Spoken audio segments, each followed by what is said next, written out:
The day my son Jake moved into our lake house was supposed to be a simple, happy one. He had just graduated high school, eager to spend his summer with us before heading off to college. It was a proud moment for us, watching him ride up on his black Harley with a small trailer in tow, boxes stacked neatly with clothes, books, and his guitar. The sky was bright, birds were chirping, and we thought this new chapter would start peacefully. We were wrong.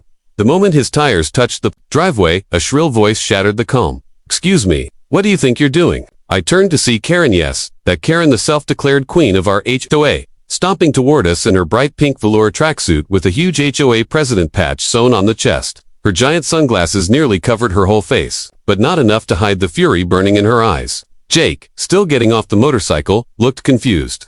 "Hi, I'm just moving in," he said politely. Karen's jaw tightened. "That's not allowed. You can't just move someone in. Where is the tenant paperwork? Was he approved by the board?" "He's not a tenant," I explained, walking over. "He's my son. He's staying with us for the summer." Karen crossed her arms, lips pursed. "He's 18, correct? That makes him a legal adult.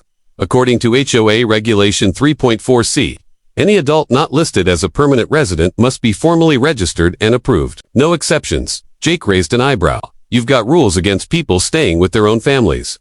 Karen ignored him, already flipping through a laminated HOA handbook she pulled from her oversized tote.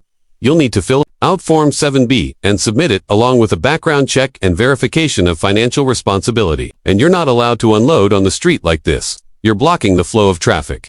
"Karen," I said, trying to keep calm, "this is a private cul-de-sac with 2 houses and no cars right now except ours. There is no traffic. Rules are rules," she snapped. "And don't call me Karen. I am the HOA president." Jake tried not to laugh, but the absurdity of it all was hard to ignore. Still, we continued unloading, figuring she'd eventually storm off and let it go. But if you've ever dealt with an HOA Karen before, you know it's never that easy. Just as Jake carried in the last box, I saw Karen retreating across the lawn, phone in hand, barking something into it while her tiny dog barked just as loudly at her feet. "If they won't listen to the rules, I'll handle it legally," I heard her say. Jake stood next to me, wiping sweat from his brow. "She's not seriously calling someone over this, right?" I sighed. "You'd be surprised." Sure enough, later that evening, a patrol car slowly rolled past our house. It didn't stop, just lingered long enough for Karen to step outside, wave dramatically, and point toward our home. I thought that might be the end of it, a little intimidation, maybe a warning, but it only got worse. The next morning, as Jake and I were out front assembling a new barbecue grill, we saw not one, but 2 squad cars pull up with flashing lights. 3 officers stepped out, looking around in confusion like they weren't sure why they'd even been called. Karen wasn't far behind them, her face lit with triumph. "There," she pointed. "He's the unauthorized occupant." There, ignoring community guidelines and housing rules, Jake looked around, thinking she might be talking about someone else. Me. One of the officers approached cautiously. "Sir, are you staying at this residence?" "Yeah," Jake said. "This is my parents' place. I'm just here for the summer." Karen pushed past, waving her binder again. According to HOA policy, the officer held up his hand. "Ma'am, this sounds like a civil matter. This isn't criminal trespass. You called 911 for a dispute about who can stay at a private home." Karen looked offended. "This is about safety, about order. How can I ensure peace in this community if residents just move in guests without oversight? What if he's a threat?" Jake, still holding a wrench in one hand, gestured to the half-assembled grill. "Yeah, I'm a real menace with these hot dogs." The officer turned to me, apologetic. "Sir, we're going to have to advise her not to misuse emergency services like this. This clearly isn't a law enforcement issue." Karen gasped, as if the officers had just betrayed her. "You mean you're not going to do anything?" "There's nothing to do," the officer said. "It's his home. He can have guests." She tried one last time, pointing at Jake's motorcycle. "That thing, he parked it on the lawn yesterday. That's a violation too. It's in the driveway." Jake replied calmly. The officers thanked us, warned Karen to stop misusing 911, and drove off. She stood frozen in place, stunned that her plan had failed. I thought maybe that would be the end of it, but I underestimated Karen. Later that evening, as we relaxed on the deck, I saw her once again on the phone. This time, she wasn't calling the police. She was calling the county sheriff's office. "If the local police won't do their job," she said loud enough for us to hear, "then I'll get someone with real authority." Jake leaned over and whispered, "Should I tell her what Mom does for a living?" I smiled. "Nope. Let's save that surprise for tomorrow. Because, the sheriff, oh, he knew exactly who my wife was in. That meeting would be one for the books." The next morning started off peaceful, the kind of calm you hope for in a lakefront neighborhood. Jake and I were in the driveway, finishing up the assembly of our new grill. The sun was up, the breeze gentle, and the smell of freshly cut grass hung in the air. For a moment, it felt like yesterday's drama was behind us, another one of Karen's overreactions. But we should have known better.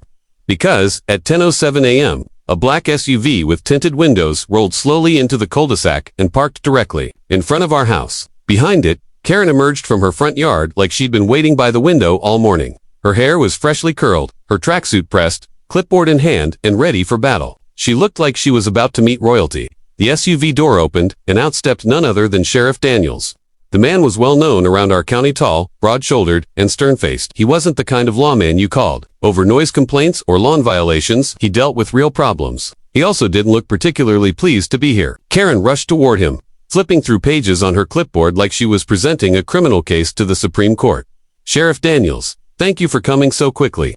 I've documented every violation: unauthorized occupancy, failure to register a new adult resident, noise disturbances from a motorcycle, and multiple violations of HOA Code 3.4C and 5.7F. Jake, who had just set down a pair of tongs, looked toward me with a smirk. "She really brought the sheriff out for me, looks like it," I said, trying not to laugh. Karen, meanwhile, was pointing frantically at Jake. "That's him, the unauthorized adult staying here. They think they're above the rules. They're making a mockery of our community." The sheriff finally spoke, his voice calm but firm. "So, you called me here because someone's son is staying at their house. He's a legal adult," Karen insisted, "and the HOA rules clearly state." "Ma'am," the sheriff interrupted, "HOA rules are civil matters, not criminal ones. This is private property. If the homeowners allow their adult child to live with them, there's nothing illegal about that." Karen seemed caught off guard. But the rules, this is why we have an H. The sheriff turned slightly, as if this whole thing was wasting his time. But then something unexpected happened. The front door opened, and my wife stepped outside. She had just returned from her early shift and was still in uniform, pressed, navy blues, gold name tag, gleaming, and ribbons aligned perfectly. She had that natural air of command, the kind that doesn't need to be loud to be noticed. The moment the sheriff saw her, everything changed. He straightened up instantly. His expression softened, and then, in a rare sight for this neighborhood, he raised his hand to his brow and gave a sharp, respectful salute. "Commander," he said, "didn't expect to find you here." My wife returned the salute with a quiet nod. "Good morning, Sheriff." Karen stood there like a statue, blinking rapidly. "Commander? Wait, what?" The sheriff glanced at her, then back at my wife. "Didn't realize you were back in town. Last I heard, you were still deployed." "Just finished my last tour," she replied. "Retirement orders came through last week. We're settling down here for good." Jake, now thoroughly enjoying the moment, leaned against the grill. "I'm just staying for the summer before college. Didn't think moving in with my folks would cause such a national emergency." Karen opened and closed her mouth like a confused goldfish. The color in her face drained as realization dawned. She had just tried to legally evict a decorated Navy commander's son, all over a ridiculous HOA by. The sheriff turned to her, clearly done with the charade. "Ma'am, I understand your desire to maintain order, but this is not a criminal issue. You've now escalated this to both local police and the sheriff's office over something that should have been resolved with a conversation. I'm advising you not to pursue this any further." Karen looked like she wanted to argue, but her words got stuck. She gave a forced, awkward smile. "Well, I was just looking out for the community, you know. Maybe start by respecting the people in it," the sheriff replied without missing a beat. He turned back to my wife. "Welcome home, Commander. Let me know if you need anything." "Thank you, Sheriff. I appreciate it." With that, he returned to his vehicle and drove off, leaving Karen alone on the sidewalk. Her shoulders drooped, her confidence completely shattered. She turned without a word and slowly walked back to her house, her little dog struggling to keep up. Jake chuckled. "I don't think she's going to be bothering us again anytime soon." "Probably not," I agreed. Nothing like a good salute to shut down the HOA queen. As we resumed setting up the grill, neighbors from a few houses down strolled by. One couple waved and smiled, clearly having witnessed the whole thing. Another neighbor gave us a thumbs up and mouthed, "Thank you." It was like a shift had happened. People were no longer afraid of Karen's clipboard. Respect, it turns out, isn't earned through rules or intimidation. It's earned through actions, service, and integrity.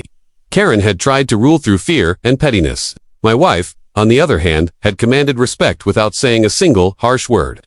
That afternoon, as we grilled burgers by the lake, and Jake played guitar on the dock, it finally felt like summer had arrived. And Karen, she never walked past our house again without looking the other way. For the next few days, things around the neighborhood were noticeably quieter. Karen hadn't been seen making her usual morning patrols, clipboard in hand, and sunglasses perched like a crown of authority. No barking orders. No unannounced yard inspections. Her once daily Facebook rants on the community page went completely silent. Jake joked that she might be hiding in her house, licking her wounds and reorganizing her HOA binder. Whatever the case, it was a peaceful few days until Friday morning, when something happened that none of us saw coming. Jake and I were in the garage, organizing some of the extra gear. He'd brought mostly fishing rods, a rusty toolbox, and his guitar amp when we heard a car engine revving up, followed by a thud. Then came the unmistakable sound of a panicked dog barking. We ran out to the front yard and saw it. Karen's car had accidentally rolled over her own mailbox. She stood outside the vehicle, wide-eyed and red-faced, her little dog going berserk on the end of its leash. The post was snapped clean in half, and the metal mailbox lay crushed under her front tire. A few neighbors peeked out from their windows, but no one dared approach her. Jake looked at me. Should we help her? I sighed. Let's at least check if she's okay. We walked over, cautiously, unsure if she'd bite our heads off or accept the help. But to our surprise, Karen didn't scream. She didn't yell. In fact, she looked embarrassed. I didn't see it, she muttered, tugging nervously at her sleeve. The car was in neutral, slipped out of park. I guess. I nodded slowly. Accidents happen. Do you need a hand fixing it? She didn't answer right away. For the first time, she looked small, vulnerable, not the loud, overbearing HOA president everyone feared, but just a woman who'd had a bad day. Jake, ever the peacemaker, bent down and examined the damage. Looks like the post is salvageable. I've got some brackets and a power drill. We can patch it up for now, if you want. Karen stared at him like she didn't recognize him. Like it was hard to believe the same unauthorized adult she tried to evict was now offering to fix her mailbox. She opened her mouth, then closed it. Finally, with a weak nod, she said, "That would be appreciated." So that's what we did. Jake grabbed his tools, and together we dug out the broken post, straightened it, and secured it with braces. Karen hovered silently, hands folded in front of her, her usual stream of complaints replaced with awkward gratitude. When we finished, she said thank you, softly, and for the first time, it sounded like she meant it. Later that afternoon, my wife returned home in civilian clothes. She had started easing into post-deployment life. No more tight schedules. No more military base routines. She was finally enjoying her time at the lake. She was sitting on the back porch with a glass of iced tea when Karen showed up again, this time with a Tupperware container. I stepped outside as she walked up, her shoulders squared but her face clearly strained. "I baked banana bread," she said awkwardly, "for your family, as a thank you." My wife stood up, surprised. "That's very kind of you." Karen hesitated, then handed the container over. "I may have overstepped with all the rules. I suppose I'm used to people just following them without question. Military folks tend to be a little different, don't they?" My wife smiled. "Discipline is important, but so is understanding. You can't enforce respect, you have to earn it." Karen looked down, nodding. "I think I forgot that somewhere along the way." She paused. "I was a school principal before I retired. 30 years. Order and structured, it's just how I operate. I guess I started treating this neighborhood like a school. I had to run." Jake, who'd been listening from the porch steps, added, "Well, maybe it's time to let someone else ring the bell once in a while." Karen actually laughed. A real, genuine laugh. She looked around the yard, then back at all of us. "Maybe so. Maybe it's time for a little more community. And a little less control." And with that, she walked off. No clipboard, no barking dog, no lecture. Just Karen. Over the next week, things slowly began to shift. Neighbors who'd once kept to themselves began waving more. One family invited us over for dinner, something that hadn't happened since we bought the lake house. The mood had lightened. Jake made friends with a couple of teens his age down the street, and they started organizing weekend games and bonfires. He even taught one of the neighbor kids how to ride a dirt bike. My wife got involved with a local veteran group that met every Thursday at the town hall, and me. I finally had the peace I was hoping for when we bought this place. No drama, just family time. Karen didn't exactly become everyone's best friend, but she toned it down. She stopped nitpicking over hedge heights and garbage can placement. She even attended one of the weekend barbecues, sitting quietly, watching the kids run around while sipping a soda. It was amazing to see how quickly things changed when fear and control were replaced by respect and kindness. Jake's simple gesture of helping fix a mailbox had flipped a switch. My wife's quiet authority had humbled someone who thought she ruled the neighborhood. Karen still wore her pink tracksuit. Some things never change. But now, when we saw her walking her dog, she gave us a smile, and we smiled back. Sometimes, the loudest people in the room just need to be reminded what real leadership looks like, not control, but service. Not rules, but understanding. Not power, but purpose. Summer drifted into full swing, and with it came the kind of peaceful rhythm we hadn't experienced since moving into the lake community. With Karen's clipboard buried somewhere deep in her closet and the neighborhood no longer under siege by daily code inspections, life finally began to feel normal, or maybe even better than normal. Jake, who had come here just hoping for a quiet place to crash for a few months before college, ended up becoming something of a local favorite. It started with his weekend bonfires. He set up a small fire pit behind the house by the lake, ringed with folding chairs and logs for sitting. At first it was just him, strumming his guitar in the evenings. But soon, curious teens from nearby houses began drifting over. One brought marshmallows, another brought soda, and before we knew it, Friday nights became a neighborhood hangout spot. No official invites, no flyers, just word of mouth, and the sound of laughter under the stars. Even adults started showing up. A couple down the street brought folding chairs and coolers, and another neighbor started bringing homemade lemonade. One weekend, a veteran named Carl, who lived 3 houses down, came over and swapped stories with my wife about their respective tours. He'd been Army, she Navy. They talked for hours by the fire while Jake played soft chords in the background. It was beautiful, and Karen. Well, she surprised everyone. One Friday evening, she appeared near the fire pit, not marching in with accusations, but quietly standing at the edge of the yard, her tiny dog tucked under her arm. Jake noticed her first and waved. "We've got extra chairs if you want one." For a second, she hesitated. The old Karen might have turned and marched away, proud and stubborn, but this version, she nodded. "Thank you." She sat beside Carl and spent the evening listening more than speaking. When she did talk, it wasn't about rule violations, it was about the birds she liked to watch in the mornings, and her favorite cookie recipe. By now, my wife had unofficially become the community's quiet center of gravity. People respected her not because she demanded it, but because she had earned it. Even the most outspoken neighbors gave her space when she spoke, and Karen, once obsessed with hierarchy and control, now seemed to admire her instead of resenting her. One afternoon, the HOA board had its monthly meeting in the local clubhouse. I wasn't planning to attend, but my wife suggested we go. Might be worth seeing what direction things are heading, she said. So we went. The small conference room was filled with familiar faces, including Karen, who sat quietly off to the side. The meeting began with the usual minutes and updates, but then someone raised the subject of revising the HOA's occupancy policy, the very policy Karen had tried to weaponize against Jake. Few people murmured about how it had been misinterpreted or was outdated. That's when Karen, of all people, stood up. "I want to speak to that," she said. The room quieted. She took a deep breath and continued. "I was the one who pushed for that policy to be strictly enforced. I thought it would keep the neighborhood orderly, but I've come to realize I was enforcing control, not community. I was wrong." No one spoke. A few people exchanged surprised glances. She continued. "Jake staying with his family didn't disrupt our peace, it added to it. He's been a wonderful presence in the neighborhood, and frankly, we could use more young people around. We should revise the rule to support families, not restrict them." My wife nodded slightly. The vote passed unanimously. That night, Jake grinned when we told him what happened. "So I'm officially legal now." You've been legal, I laughed. "But now you're HOA approved." The summer rolled on, full of memories that felt like snapshots from another era. Over the lake, nights by the fire, boat rides with neighbors, and peaceful mornings with coffee on the porch. Jake took the neighbor kids fishing a few times, taught one how to fix a bike chain, and even helped Karen set up a Gmail account. Yes, Karen. By August, the neighborhood had completely transformed. It was no longer a place where people shut their blinds and avoided eye contact. It had become a place where neighbors helped each other, laughed together, and actually talked. One weekend, Jake hosted a goodbye for now cookout before heading off to college. The whole cul-de-sac showed up. Karen brought lemon bars. Carl grilled burgers. One of the neighbors gifted Jake a small fishing rod for his dorm, for decoration. He laughed. As the night ended and the sun dipped below the lake, Jake stood on the back porch and said a few words. "I came here just planning to relax and crash with my folks. But I found more than that. I found a community. You all made this place feel like home, and I'll always be grateful for that."